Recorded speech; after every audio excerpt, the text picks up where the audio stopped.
சாந்து பொட்டு ஒரு சந்தன பொட்டு, சாந்து பொட்டு ஒரு சந்தன பொட்டு எடுத்து வச்சுக்க வச்சுக்க மாவா.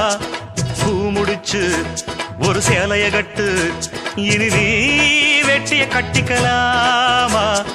கம்பெடுத்தா சொல்லி அடிப்பேன், ஜல்லி காளையை போல் துள்ளி குதிப்பேன், ஒரு பம்பரமா சுத்தி அடிப்பேன், உங்க பாட்டனுக்கும் கத்து கொடுப்பேன். சாந்து பொட்டு ஒரு சந்தன பொட்டு எடுத்து வச்சுக்க வச்சுக்கம்மா.